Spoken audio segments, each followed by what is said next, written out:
Good evening, everyone. Welcome. Just while you're joining us, I'm just going to put a pin on our guest speaker this evening, who I'll introduce in a minute. So Etta Dannemann, and I'll also just, so she's not on her own, I'll add myself to here for a few minutes. My name is Georgia Macmillan. I'm the Mayo Dark Sky Park Development Officer, and this is Women in Dark Skies. And this is our 4th edition, so we are delighted to have Etta Dannemann joining us this evening. So just while we've got about, we had a large sign off of people, so I think we'll get a few more in. So if you don't mind, folks, just waiting a couple of minutes, and then we'll introduce Etta and we can kick off. And I have to say, for those in Ireland who have been complaining about the weather today, it is very nice in the west, so we don't often hear that. Dublin has been complaining about all the weather, but we for once are getting a good run at it, so we have to boast when it happens. Yeah, we in Berlin we have the first autumn weather right now. Have you? So we need to adapt a little bit, but I like the season, so no problem. Yeah, like the light, etc. It's a nice season. Great. Well, it's just gone 7 o'clock, so I'll just see if there's any more in the waiting room, and I'll let them in as time goes on. But once again, thank you for those of you just joining us. We are about to kick off with Women in Dark Skies. We have Etta Dannemann joining us from Berlin, and Etta is a long-standing advocate for dark skies. She is a lighting designer and architect with her background. She has written and co-written a lot of very relevant information for those of us in working to reduce light pollution in the field. And more recently, she has turned her talents, I suppose, to dark sky tourism. And we were delighted here in Mayo when Etta came to our European Symposium in 2019 with a prototype for what she's about to talk about this evening, and about bringing dark skies alive for those to experience through a guided resource that she's been working on. So I'm really pleased that it's gone to a stage further, and we're going to hear more about it this evening. And just a very quick housekeeping before I hand over to say, folks, if you want to keep your cameras on, that's absolutely fine. Just please make sure that the mics are off. And just to note that we are recording this. So without any further delay, I will just finally admit the last few people in the waiting room, and I will hand over and welcome very much our good friend Etta Dannemann. And over to you, Etta. Thank you. Thank you, Georgia. I'm really honored to be invited to your nice little series that I have been enjoying a lot already. And yeah, as you mentioned, we have met in Ireland on the symposium, and I have great memories being there on the coast, seeing my first real cloudy dark sky, pitch black bluish, and then realizing actually for the first time that clouds are not gray, which I never experienced before.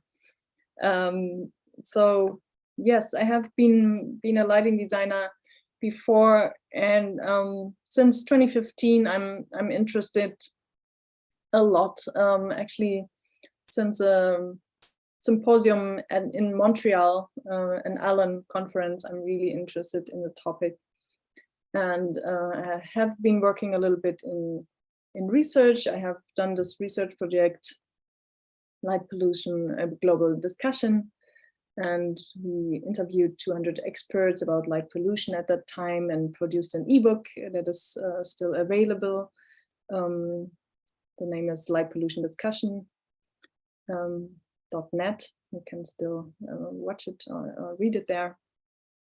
And then afterwards, I was thinking, how can I actually contribute with my creative or design perspective? How can I contribute to the dark sky movement?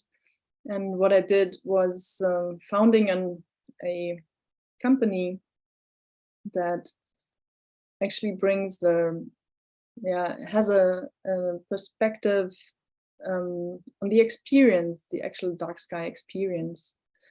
Because what we found out in our little research project was actually that being exposed to dark skies has the strongest incentive for people to engage. And yeah, I'm gonna show you a little bit what I have developed since then, since this early prototype. And thank you, Georgia, again for making that possible at the symposium to try it out. It has changed a lot since then. And yeah, we're gonna just quickly have a look for this. So I'm sharing my screen. So in 2020, I founded VISIT Dark Skies. I'm working internationally with hosts and resorts, and I developed a new activity for those remote regions called Guided Stargazing.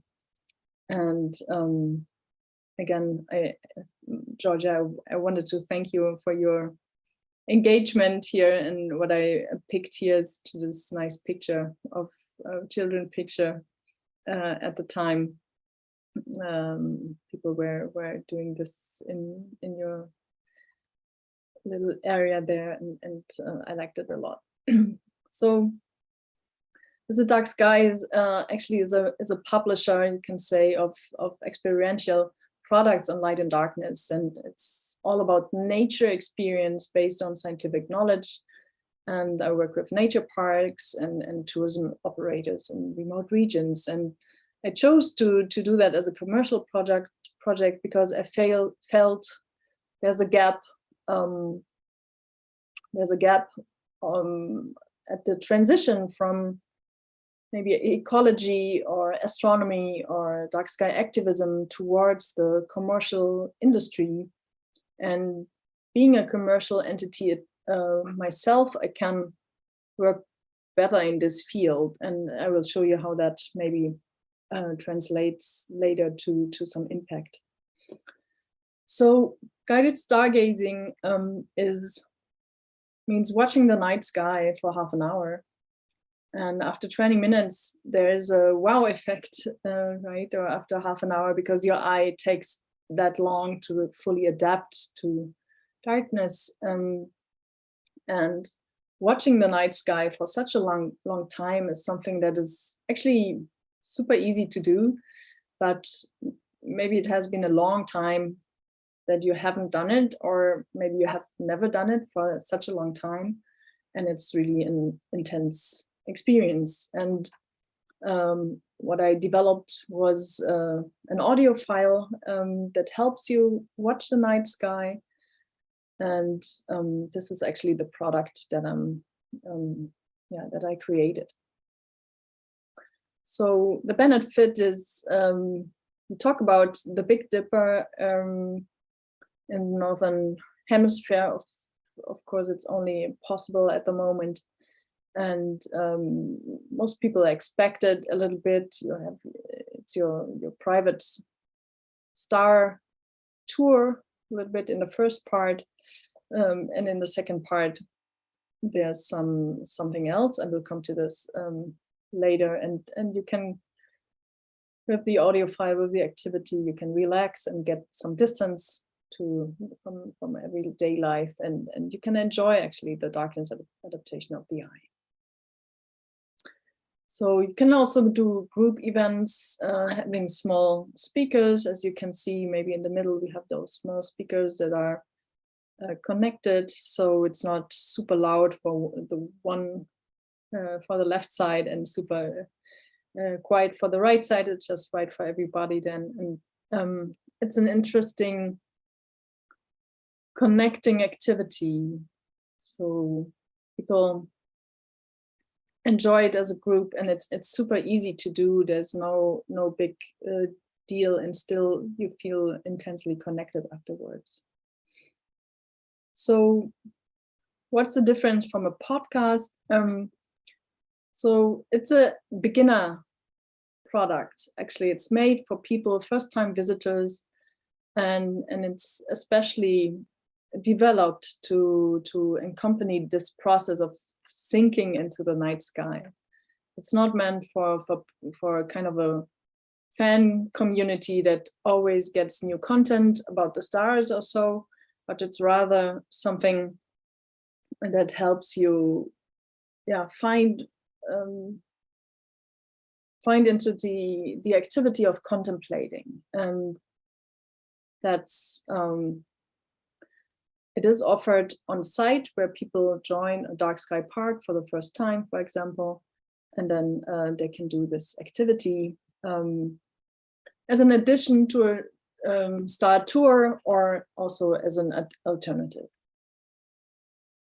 And the difference from a night guide tour or stargazing tour is it can be done without a guide, so it's more private if you want. You can do it as a couple or by yourself, and it maybe appeals also to a new target group that wants to relax and is looking more for romance or nature experience, not so much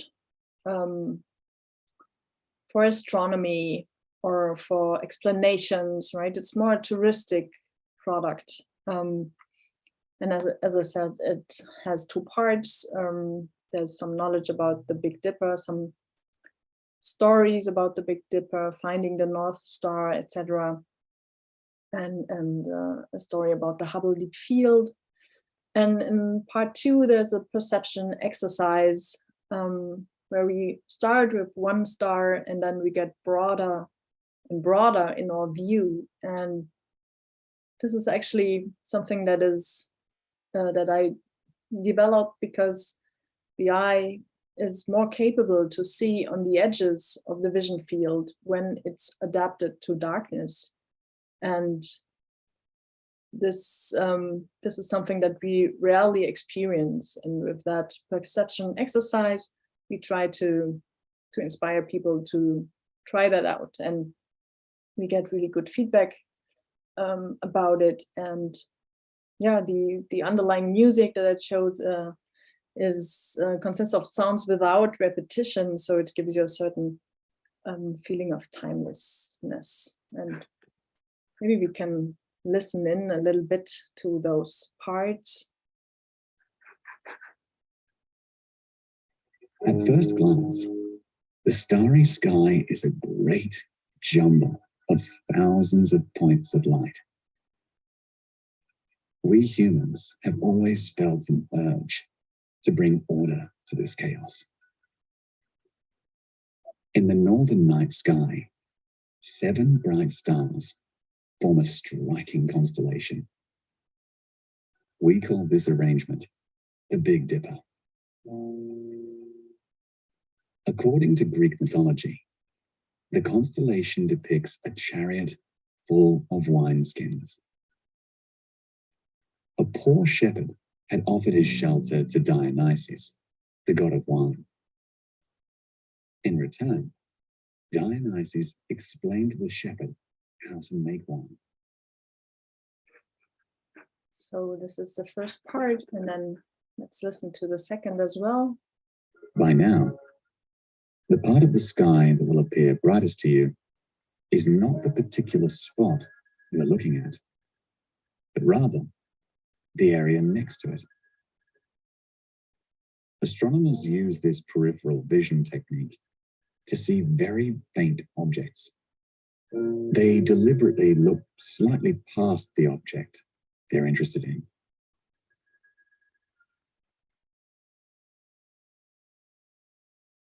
We will now do a short exercise to try out this method of perception before our contemplation of the night sky comes to an end with some music.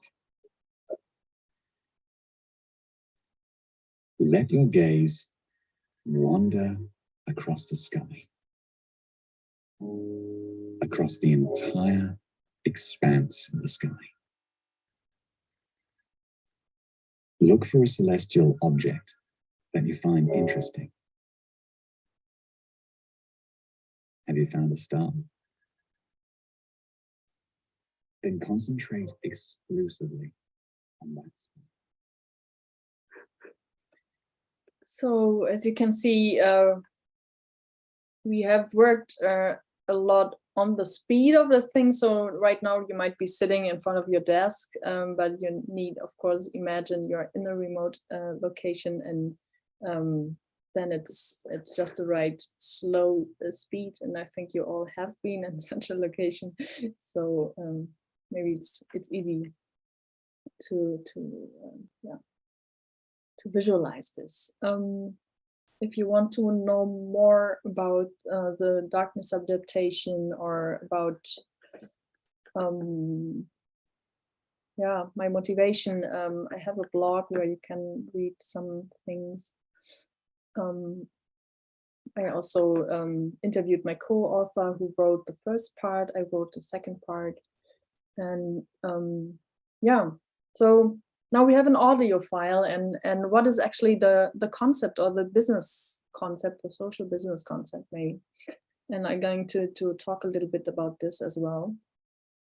So in working with hosts in remote regions, the aim is of enriching the experience and giving them an activity that they can offer in a very easy manner without knowledge about the stars. So of course they need to be in a macro site in a region that is full of stars and has not a lot of light pollution, because that's the touristic quality that actually comes and that attracts urban citizens. And then on the microsite level, there needs to be a free view. So the best slot for this activity is a spot where you have free view towards the horizon, without trees and without houses. So it's best not to do it on the terrace, but really on a place where you can feel that remoteness, and that the aim is that you feel that you're living on a planet, right? And that's the more remote your microsite is, the better it works. And then of course you can enrich it with a unique accommodation, because the concept is that you can travel on a regional level, on a sustainable travel level. You don't need to be in Namibia or in I don't know, in great stargazing sites. You can also find dark sky parks quite near you, or maybe 3 hours away from your location.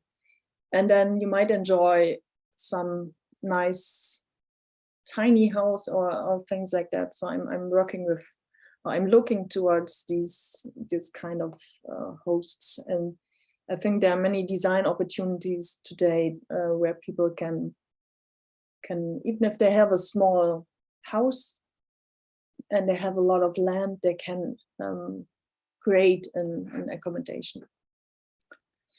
And then there are accessories like hot tubes, sauna, outdoor beds, etc. And that's also something that you can offer, where people on the one hand feel safe to travel, because in winter time and off-season time and stargazing time, they might feel better if they can heat themselves up. And last but not least, I think there needs to be one attraction or activity, and that can either be a tour, but it can also be the guided stargazing activity that can be done at your host site, and that also helps to decentralize dark sky tourism. So the target group for this would be, of course, all people that are already interested, nature lovers, etc. But it's also kind of a group that is actually living a very digital life in urban areas, and trying to engage in a new way with nature, to find themselves a little bit in nature, and to relax. And you can see this reflection, this target group a little bit reflected in media sometimes. So what hosts can do then, if they want to engage even more, instead of only choosing a place, they can also build furniture, like a star platform that can also be used for yoga, or kind of a special kind of star lounges to have an attraction, or they can invest into stargazing chairs, like the one from the Nemo brand, that is a stargazing chair that holds your neck in a special manner so you can really relax.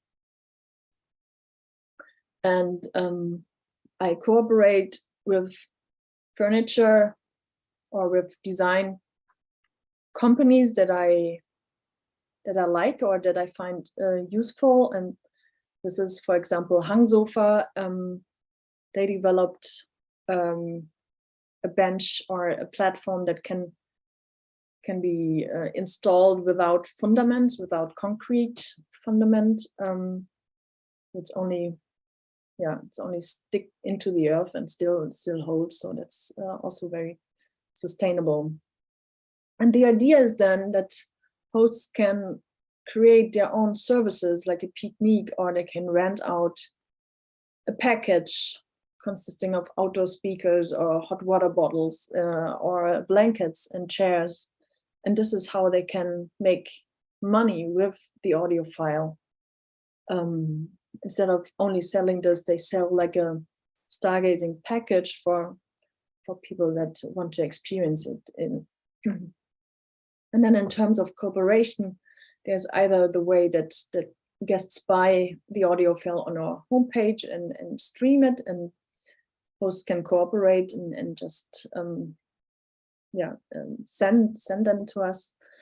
Or the alternative would be that you have a license, so people listen for a lot less, and then you free up some budget for this package. That's actually the business model that I'm aiming for. And then you can think of, okay, how many starry nights do I have per year, and how would be my investments, and what can we get out of it? And usually that's about 10 times more than in costs already in the first year, and then for all the years you can make an additional income. And I think that's relevant because I think it's not so easy to attract visitors in remote region, and if you find a new way to make money that can give you some freedom and that can give some input to a region as well. So in terms of application examples, here's the nature park of Nocentina, Schwinzer Heide in Germany. They created some stargazing benches, and there on the very left, you see a plate, a VISIT Dark Skies plate with a QR code, and people can listen to the file for free on these places. And I also cooperated, as I said, with special accommodations, like, for example, Sternenkamp Rübehost in Germany. And they have kind of old wagons where you can sleep in with a free roof. And they place stargazing in the center of their service, kind of their, it's their topic, and they're really known, right? When I talk in Berlin about Westhaveland, which is 1 hour away from Berlin, it's really a very near dark sky park to the metropolis. And when I talk to people about Westhaveland, they said, "Oh yeah, I have been in this camp. We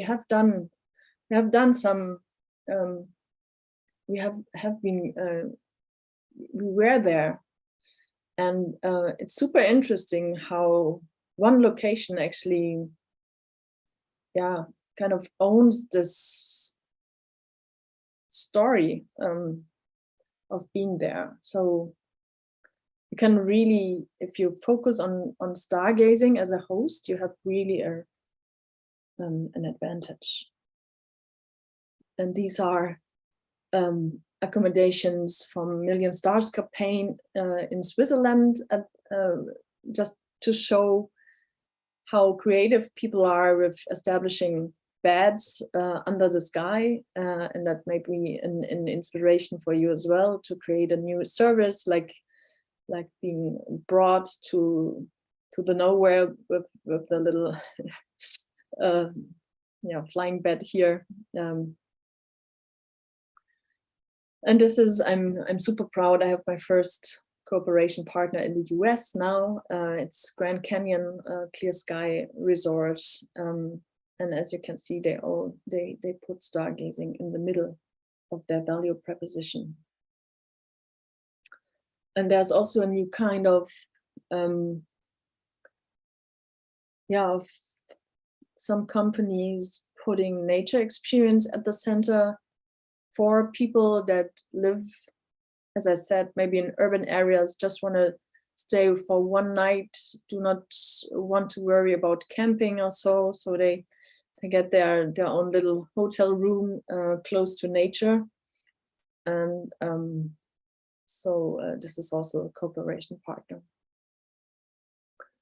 So yeah, I'm since January, the English version is actually on the market. So I'm so happy that after being in Germany for 2 years, I developed, after showing the prototype in Ireland, it's became a lot different, and I did it in German, and then I translated it into English again, and that has actually happened only this year.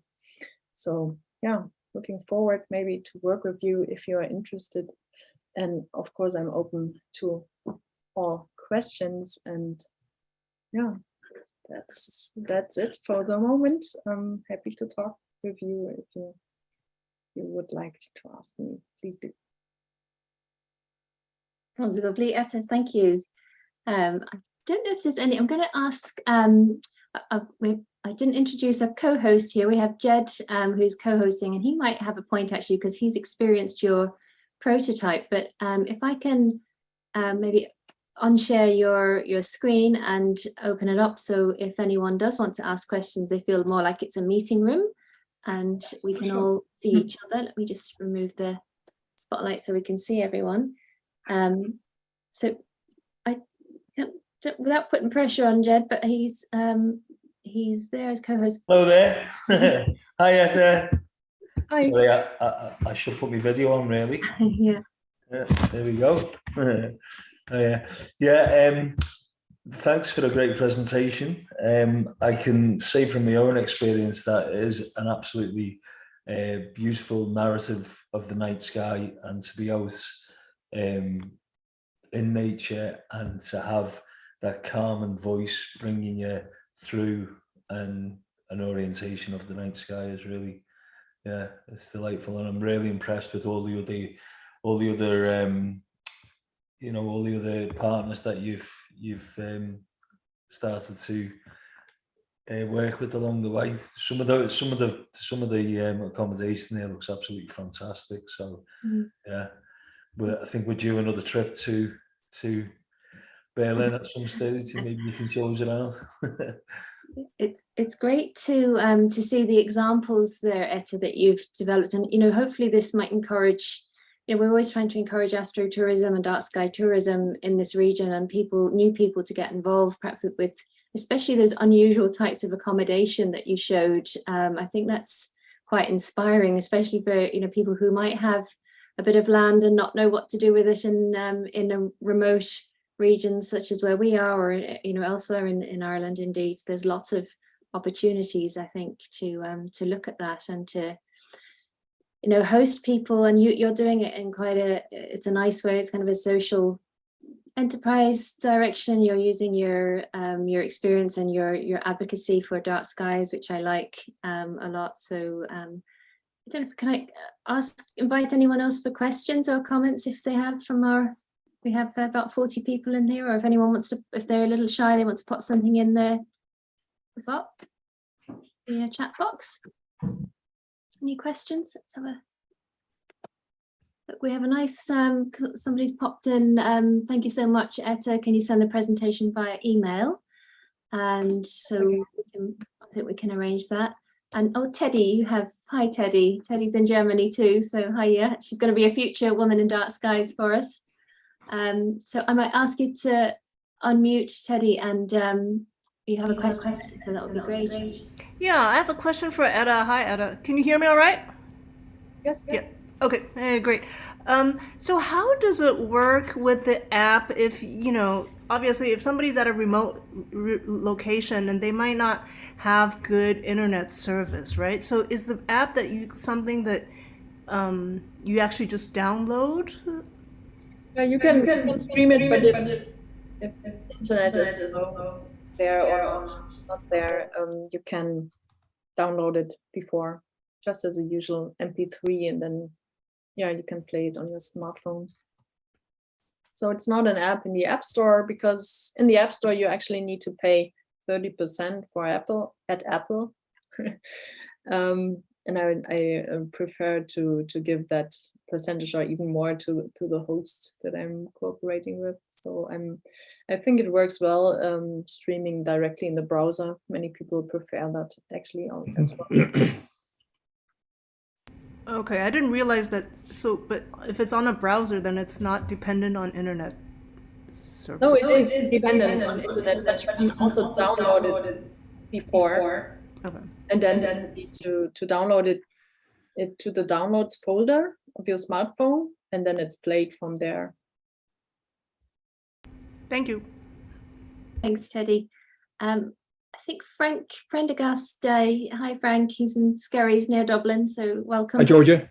Yeah. And Would you everybody. like to ask a question, Frank? Yeah, very quick one. And Etta, really enjoyed your presentation. Well done, and good luck with the product and the initiative. Tremendous effort. Just a very practical one. With dark sky, with night sky adaptation, it takes about 20 minutes. But is that in conflict then with using the app in situ in the field? When as soon as you switch on the screen, of course, it destroys your night vision. And how is that problem resolved in using the app? So two things. There's the night night mode, and that works quite well. But more important is you actually need your screen at the beginning of the activity, and then you can put your smartphone next to you and listen to it, and then you don't need it anymore until the music fades out. So you can concentrate on the sky then. Sure. Thank you. Yeah, I think that's a good point, Frank, and I think that was one of the things we said when we had the prototype, is that it allows you to just hearing the audio allows you to get that sense of being, I suppose, almost otherworldly. That was because you're cutting out the audio that you would hear, normally. There's no chitter chatter if you're with a group of people. It was a solo experience, even though you were with a group of people, it was interesting. It was very unusual, I would say. So the feedback was after the prototype that it should be even more quiet and fading out. So it has become much slower and much more contemplative during the process. I tested it with several groups of probans or like testers, and then refined it, and it has, compared to what you were hearing at that time, it's really much more slower. I remember years ago when I was teaching, taking a bunch of students to a planetarium. After a long bus journey, they all sat into their Pullman reclining seats. When the lights came back on, they were all asleep. And I just wonder, have you had occasions where your participants actually doze off at the end of a very relaxing session? It can happen. It's not the worst experience, I would say. No. I also when I heard it, I fell asleep once because I tested it after a hard day, working day, and then it was very late already.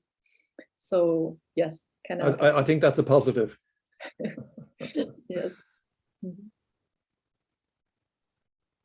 Okay, we have a couple of excellent points in the chat there. Just firstly on akin, I suppose, to Frank's point. Charles is saying, has anyone tried combining a small planetarium or projecting stellarium as an alternative to being outside? I presume you mean an outdoor projection, Charles, because obviously lots of people have done stellarium inside as an alternative. But is that I think it'd be having a low intensity projection in some manner or other that wouldn't destroy your night vision if the cloud just changed it at some time. So some kind of hybrid version. I don't know. I mean, I know. Well, Ohm Dark Sky Park up in Northern Ireland, they have a nighttime projection against their observatory, which is very interesting. So it's not quite, I think, what you're suggesting there, but it is an interesting alternative, and it's. Yeah, I don't know. I tried it with indoor things, and I mean, with people that are familiar with dark sky experiences, it might work because they can emulate in a way that they are outdoors. But actually, it loses a lot because it's much smaller. It doesn't have this. It's so important that you feel you're living on a planet, and you don't do that indoors. So, yeah, I would not recommend to do it indoors, to be honest. Yeah, it's a little maybe unpractical, especially if it's raining or there are clouds, and maybe I need to do the cloud gazing audio next. Yeah, one of the big advantages of being outdoors, of course, is the anticipation and excitement when you get an actual meteorite shooting across your field of vision, and also satellites, which when you're dark sky adapted, you will readily pick up. And they have so many different orbital planes in the sky. You know, they can be in polar orbit or not, going in all different directions. So that's exciting too. Indeed. Cool. I think I've just seen a hand up there. Has it gone? Lindsay DeMarchi. Yeah, Lindsay. Can I ask Lindsay? Do you have your? Hiya. Hi. Yeah. Thank you. Thank you for calling on me, and thank you, Etta, so much for this presentation. I learned so much so quickly. I love this concept, and I just wanted to come back to the original point about using the app and night vision and things like that. Just a quick comment that there's a stargazing app that I use that has a special setting that makes the entire thing red, because red light is less harsh on your eyes than blue light and so forth. So maybe something to consider in like a future version of the website or of an app or whatever is maybe consider just a red filter on everything. That was all. Thanks for this. Cool. Thank you, Lindsay. Can I go to Jack's comment in? It's a question, and I think this is really on the money, Jack. Perception shows females recognize the loss of the dark skies due to light pollution more than men, yet calls for Alan, artificial light at night, that is often driven by feelings of safety for women. So seeing as slightly controversial, let's see if there's any tips for engaging female audiences in enjoying the darkness. So maybe any ladies might like to comment, or Etta, you first, if any. Yeah, hot topic. I could discuss this for hours, I guess. Yeah. I'm coming from the lighting industry, and I was really always stunned how the narrative of women fearing darkness is driven there. Maybe they feel more unsafe because it's talked a lot about it, and actually the victims of outdoor criminality are mostly men. So mostly men are beaten up in the outdoors. Actually, men should be much more aware of being being in the outdoors. It happens a lot to them. So it's not, but it's never when discussing safety on the streets, it's always the narrative of women being safe on the streets. it's really interesting. So, but we have that narrative. I don't know. Actually, I've had a startup group or a big enterprise. I did some night tour with them, and I felt that the whole group, especially men, had a lot of fear in the dark. So I think it's not, women don't have more fear in the dark. I'm convinced of that. But still, they need to work against this narrative, of course, and that might produce a learned fear. Do you know what I mean? Mm-hmm. So that's a little bit my opinion. So any tips? I don't know. Being in the group helps, right? So if you do it as a group, you'll feel more safe. Being alone in the dark, I just had some intense single dark sky experiences, and yes, it's a challenge. So driving with the bicycle for half an hour into a dark sky place is challenging. It's not maybe something that that can be recommended. Yeah, it is maybe like a Mutprobe in Germany, like for teenagers or so, or if you want to prove it to yourself or something. Yeah, I think maybe going out in groups is a good suggestion. We tried that, and we will continue to do so in the Dark Sky Park here. We had some groups through Mountaineering Ireland doing a women with altitude walk at night, and we did several of them, and they were very interesting, actually, the responses of just darkness and discussing that. And I think Jack's put his camera on there, so Jack, who does a lot of work for lighting in Cumbria, so welcome, Jack. And would you have any comments yourself on that point from your experience? Well, just really to thank Etta. I thought they were two really helpful points. I might start looking into that narrative about the it's more risky being out at night as a man. I quite like that theme, and I'm going to do that. But just an example, I've got some secondary school female pupils calling for some lighting on a darkened trail at the moment. There is an alternative route for them to get back from school, but it's quite a bit further for them. And it's quite a tricky area to light. So it's just trying to explore different avenues of how their perceptions of risk might be altered. But yeah, there's no easy answers. I'm doing, as Georgia said, some safer streets work with the county and Fawn lighting, where we're using adaptive variable lighting in urban areas where there is a history of records of violence against females. So, and they're obviously dark sky and wildlife compliant lights.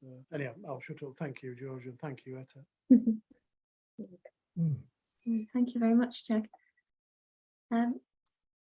Any other questions or comments before we wrap up? There was a quick question from Sheila Mangan on ACL about the license, the 3-year license. So she just. Oh yeah. Okay. So I mean that was only an example. So the license is yearly usually, and it's a B2B license, right? So it's for hotels. It's priced by beds, and there's some minimum for like single spot locations. And if you're interested, yeah, please approach me. We can talk about it. Of course, for pilot clients, there's always something special. And yeah, I have decided to work with every regions. I take 5 cooperation partners. So I'm doing this now in Montenegro. Next month, we gathered a little group of pilot partners there, and yes, so this is the way I want to work with regions, and it might be also one ambassador trying to gather them, because it's challenging, right? If you're not on site, if you're not in the region, you need to have to have a local partner. That's great. Etta, just one more question. Do you approve or not approve of the use of laser pointers as an aid to identification? Is that an issue? Very good question. Somehow, I'm not sure myself, to be honest. Sometimes I like the use of laser pointers just to impress first time visitors, whatever. Yeah. But actually, I don't take it. I have somehow, for me, I have decided I don't take it with my tours, with guided stargazing tours, in order not to produce a lot of tourists pointing towards the stars with it. And I think it's also without the pointer, it's great. So yeah, but I don't think it's there's other light pollution that might be more. Yes, yeah. Might be more harm. I've experienced one or two outings with astronomy clubs. And when they arrive on scene, you know, they're loaded with telescopes and laptops and everything else and laser pointers. And sometimes it's just one step short of almost like Star Wars. Yes. So in one sense, it's very informative because they tell people what they're looking at. But on the other hand, it can spoil the quietness and the calmness, which I know you're seeking with your approaches. Yes. A very good point, Frank. I think there should be an etiquette on using them perhaps in groups where there's more than one. We do use it ourselves as well, and it is somewhat reservations for the reasons that Etta's described more so than other ones. But on the other hand, it is very helpful when you're trying to explain the night sky to people.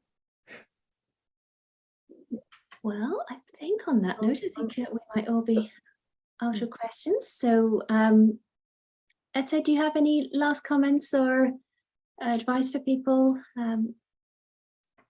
Well, I don't know. I would be interested if in Ireland, how is, let's say, dark sky tourism or astrotourism? Do you see any development? Is it rather on the very beginning? How? Yeah. What is your impression here? We're working on it.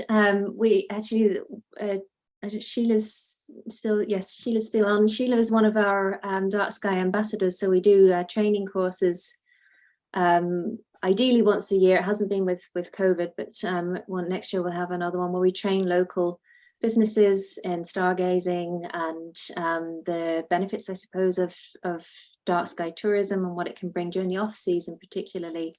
So it is a growing initiative, and we have some development plans in Mayo, and I know other places around the country have similar initiatives, so it's something to watch out for. It's I would say emerging at the moment rather than legs, but yeah. I think some of the great difficulties with astrotourism and events is the planning. You can't create a calendar of events for outdoor activities, not in Ireland and probably Britain as well, because of the cloudiness of our skies. But with the weather apps that we now have, which are fantastic. So if you're sort of 3, 4, 5 days out, you can plan something and then get it circulated on social media and still achieve an audience. That's probably that's also, I mean, this dependency on cloud and event and the challenges have inspired me a little bit also for that scalable product or for that ready-made product, right? You can use it spontaneously when the skies appear. For example, I did it with a group a few months ago, and it was super cloudy. The whole day was super cloudy, and we had said, okay, on 11 o'clock in the evening, we're gonna do it. And it was super cloudy already, 8, 9, 10, it was cloudy. But I had seen on my app that it's gonna be, for 1 hour, it's gonna be clear skies between 11 and 12. And I was telling them, and I said, okay, let's go. It's gonna be clear skies. And they were not believing me, but still I was so convinced because I had good experiences with the app. And indeed, once we reached the site, it cleared up for 1 hour, and that is of course very nice, right? You go there and then you do guided stargazing, and it opens like a curtain, right? It was timed so well. I mean, that was by coincidence, but yeah, it's always theatrical to have the apps like Rain Radar or Loose Star or whatever. It's a nice experience when it's theatrical like that. It's as if you planned it. Okay, so thanks a lot for having me, Thank- Georgia, again. And Thank you too. Thanks for your time, and thanks to everyone who's joined us. And I'm going to give a shameless plug to our Mayo Dark Sky Festival now before you all go. mayodarkskyfestival.ie and Etta Dannemann's VISIT DARK SKIES.com. So do take a look at that. And this will be recording will be on our YouTube channel. So thanks to Jed for co-hosting, and to all of you who pose questions and comments. So it really makes it come alive. So Etta, nice to see you, and I hope we'll see you in person again before not too long. Thanks, Etta, and thanks everyone for the contributions. looking forward to meet you. Very good. Bye-bye, Frank. All the best, Jed. All See the you best. soon, hopefully. Bye-bye. Yeah, hopefully. Vielen Dank.